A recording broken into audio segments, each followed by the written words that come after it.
بسم اللہ الرحمن الرحیم۔ وہ کون سے اعمال ہیں جو نیکیوں کو کھا جاتے ہیں، کوئی نیکی رہتی نہیں ہے؟ سب سے پہلا عمل یہ ہے انسان اللہ ذوالجلال کی ذات کا کفر کرے، انکار کرے، صفات کا انکار کرے، اللہ ذوالجلال کی ربوبیت کا انکار کر دے، الوہیت کا انکار کر دے، اللہ کے ناموں کو نہ مانے، اللہ کی صفات کو نہ مانے۔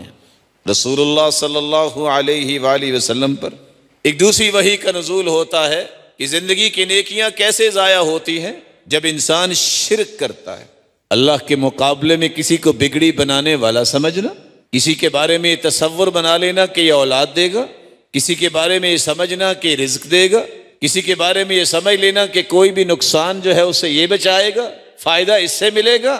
ذات کے اعتبار سے کسی کو شریک کرنا، اللہ کے ناموں کے اعتبار سے شریک کرنا، صفات کے اعتبار سے کسی کو شریک بنا لینا، اس سے زندگی کے ساری نیکیاں اور نیک اعمال ضائع ہو جاتے ہیں۔ تیسرا عمل جس سے انسان کی ساری نیکیاں ضائع ہو جاتی ہیں، جب اللہ ذوالجلال کی آیتوں کا انکار کرتا ہے۔ اللہ ذوالجلال نے قرآن مجید میں اس بات کو بیان کیا ہے، جو لوگ ہماری آیتوں کا انکار کرتے ہیں اور آخرت کے دن کا انکار کرتے ہیں، ان کی زندگی کے سارے اعمال ضائع ہو جائیں گے۔ چوتھا عمل جس سے انسان کی زندگی کے اعمال ضائع ہو جاتے ہیں، جب اللہ ذوالجلال کی رحمت سے مومنوں کو مایوس کر دے۔ مایوس ہونا یہ گمراہوں کا طریقہ ہے، مومن مایوس نہیں ہوتا۔ کوئی تکلیف آتی ہے تو وہ جانتا ہے کہ ہمیشہ رات نہیں رہتی، دن تو آئے گا ہی نا، اسے یقین ہوتا ہے۔ پانچواں عمل جس سے نیکیاں ضائع ہو جاتی ہے، اللہ ذوالجلال کی ناراضگی کے کام کرنا۔ جھوٹی قسم اٹھا لی، جھوٹ بولنے کی عادت بنا لی، سود اور بیاج کا کام شروع کر دیا۔ اور اللہ ذوالجلال قرآن مجید میں فرماتے ہیں ایسے بھی بد نصیب ہے جو فوت ہوتے ہیں تو فرشتے ان کی پشتوں پہ بھی مارتے ہیں، ان کے چہروں کو بھی پیٹتے ہیں، تھپیڑے مارتے ہیں، ان کے منہ پہ تماچے لگتے ہیں۔ سبب یہ ہے کہ انہوں نے اللہ ذوالجلال کو ناراض کرنے والے کاموں کو ہی پسند کیا ہے اور اللہ کی رضا کو پسند نہیں کیا۔ چھٹا عمل، وہ لوگ جو انبیاء کے قاتل ہیں یا عدل و انصاف کی گفتگو کرنے والے، عدل و انصاف پر قائم رہنے والے، عدل و انصاف کے اعمال بجا لانے والوں کو قتل کرتے ہیں۔ اللہ ذوالجلال قرآن مجید میں فرماتے ہیں دردناک عذاب کی خوشخبری بھی ہے اور نیکیاں ساری کی ساری ضائع ہونے کی نوید۔ ساتواں عمل جس سے انسان کی ساری نیکیاں ضائع ہو جاتی ہیں، جو شخص اللہ ذوالجلال کی اتاری ہوئی کتاب کو اور اللہ کے رسول کی سنت کو پسند نہیں کرتا، اس کے بھی اعمال ضائع ہو جاتے ہیں۔ آٹھواں عمل جس سے انسانی زندگی کے نیک اعمال ضائع ہو جاتے ہیں، جو اللہ اور اس کے رسول کی اطاعت نہیں کرتا بلکہ نافرمانی پہ ڈٹا ہوا ہے۔ اللہ اور اس کے رسول کی اطاعت کرو، پیروی کرو، اتباع کرو، بات مان لو، عمل بجا لاؤ، دل کی خوشی سے کام کرو گے تو بچ جاؤ گے، اور اگر تم نے اپنے اطاعت کے اس پہلو کو اختیار نہ کیا تو یاد رکھنا تمہاری زندگی کے سارے اعمال ضائع ہو جائیں گے۔ ایک نواں عمل بھی ہے جس سے انسانی زندگی کی نیکیاں ضائع ہو جاتی ہیں، اللہ کے رسول کی بات آ جائے تو اپنی بات اس پہ بلند کرنا، نبی کی آواز سے اپنی آواز کو بلند کر لینا۔ اس لیے ائمہ دین کہتے ہیں یہ بات جان لینی چاہیے، جو اپنی بات کو، اپنی خواہش کو حدیث پر مقدم کرتا ہے وہ بھی اس وعید میں شامل ہے۔ اللہ کے رسول صلی اللہ علیہ وسلم تو دنیا سے جا چکے، لیکن ان کی زبان اقدس سے نکلے ہوئے کلمات جو احادیث ہے وہ بھی تو اللہ کے رسول کی ہی بات ہے۔ اس بات پہ اپنی خواہش کو بلند کرنا، مقدم کرنا، یہ بھی وہ مجرم ہیں جو اپنی زندگی کے سارے اعمال کو ضائع کر بیٹھتے ہیں، کیونکہ اللہ کے رسول سے بڑی بات کسی کی نہیں ہو سکتی۔ دسواں کام جس سے انسانی زندگی کے اعمال ضائع ہو جاتے ہیں، رسول اللہ صلی اللہ علیہ وسلم نے فرمایا ریاکاری کرنے والا شخص، اس کے سارے اعمال ضائع ہو جائیں گے۔ 11واں عمل جس سے زندگی کے اعمال ضائع ہو جاتے ہیں، جو انسان خودکشی کرتا ہے 12واں گناہ رسول اللہ صلی اللہ علیہ وسلم نے فرمایا تہامہ کے پہاڑوں جتنی نیکیاں لے کے لوگ آئیں گے، پہاڑوں جتنی، اللہ ان تمام پہاڑوں جیسی نیکیوں کو دھول بنا کے اڑا دیں گے۔ اللہ کے رسول کون سے بدبخت ہیں؟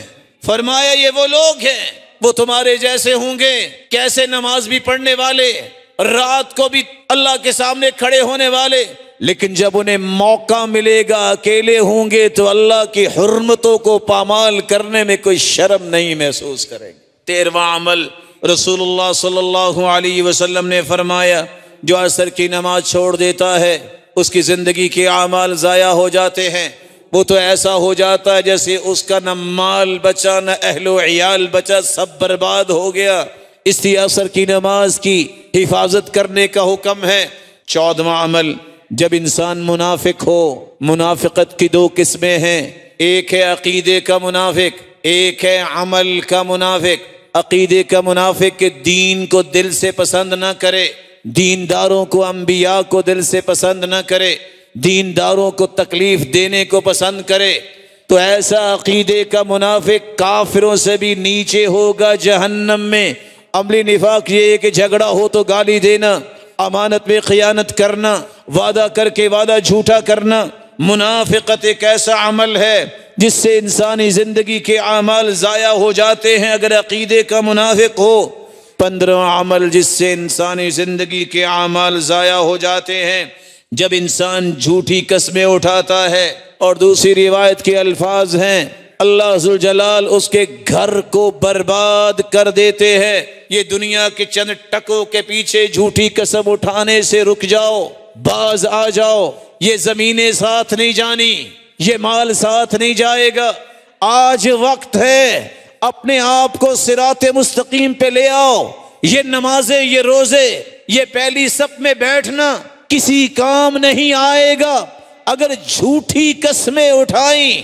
رسول اللہ صلی اللہ علیہ وسلم نے تو یہاں تک فرمایا ایک شخص روزہ رکھتا ہے پھر بھی جھوٹ نہیں چھوڑتا اور نہ ہی برے اعمال چھوڑتا ہے، اللہ کو ایسے شخص کی کوئی ضرورت نہیں کہ وہ کھانا پینا چھوڑ دے، وہ تو ایسے ہی اپنے آپ کو مصیبت میں ڈال رہا ہے، کیونکہ ایسا عمل اللہ کے ہاں قابل قبول نہیں۔ 17واں عمل گالی دینا، کسی کو مارنا، قتل کرنا، اس کا مال کھانا اور الزام لگانا۔ قیامت کو لائنیں لگی ہوں گی جن جن کے ساتھ یہ زیادتیاں ہوں گی، بدلہ کیسے دے گا؟ اس کی نیکیاں ان لوگوں میں تقسیم کی جائیں گی، تقسیم ہوتے ہوتے نیکیاں ختم ہو جائیں گی۔ اب کیا ہوگا؟ حقوق لینے والوں کی برائیاں اس کے سر پہ رکھی جائیں گی، وہ اس کے سر پہ ڈال کے اسے جہنم میں دھکیل دیا جائے گا۔ وہ نمازیں اور روزے اور زکاتیں کہاں گئیں؟ وہ ساری نیکیاں اسے دینی پڑیں گی۔ بدلہ کیسے دو گے؟ ساری زندگی کے اعمال ضائع ہو جائیں گے۔ 18واں کام جو دنیا کی رنگینیوں میں اس طرح دھت ہو جائے، نہ نماز نہ روزہ، نام کا مسلمان ہے، دین کے اندر باتیں بنانا، دینداروں کی مخالفت کرنا اور دین کے اندر عیب ٹٹولنا، ان کی زندگی کے سارے اعمال جو نیک ہوں گے وہ ضائع ہو جائیں گے۔ 19واں عمل دین کے سامنے رکاوٹ بننے والا، اس بات کو غور سے سن لے، اللہ ذوالجلال نے فرمایا ہے ایک وہ طبقہ جو کافر ہیں وہ تو دین میں رکاوٹ بنتے ہی بنتے ہیں، دوسرا وہ طبقہ جو اللہ کے دین کے سامنے رکاوٹ بنتے ہیں، مشکلات پیدا کرتے ہیں، دین کے کام کو آگے بڑھنے نہیں دیتے، بلکہ ان کی خواہش یہ ہوتی ہے یہ دین کا کام نہ ہو۔ ایسے مجرم یاد رکھے ان کی زندگی کے سارے اعمال رب تعالی ضائع کر دیں گے۔ وَسَيُحْبِطُ أَعْمَالَهُمْ۔ اور 20واں اور آخری عمل ایک ایسی عورت کا تذکرہ کیا گیا جو بڑی تہجد گزار، بڑے نفلی روزے رکھنے والی، بڑے صدقات دینے والی، لیکن اس کی زبان سے پڑوسی تنگ ہیں، اس کی تہجدیں اور روزے اور صدقے اپنی جگہ، یہ عورت جہنمی ہے۔ ایک ایسی عورت کا تذکرہ کیا گیا جو فرض نماز کی پابند تو ہے، تہجدیں نہیں پڑھتی، کبھی کبھار موقع ملتا ہے، اور اسی طرح نفلی روزے بھی زیادہ نہیں رکھتی، مال بھی کچھ زیادہ نہیں، مکھن کی ٹکیا کبھی تحفے میں پڑوسیوں کو بھیج دیتی ہے، لیکن اصل بات یہ ہے کہ اس کی زبان سے پڑوسیوں کو تکلیف نہیں پہنچتی۔ اللہ کے رسول نے فرمایا یہ عورت جنت میں جائے گی۔ اللہ ذوالجلال ہمیں ایسے 20 اعمال سے محفوظ رکھے جو آج آپ نے سنے، جس سے نیکیاں ضائع ہو جاتی ہیں۔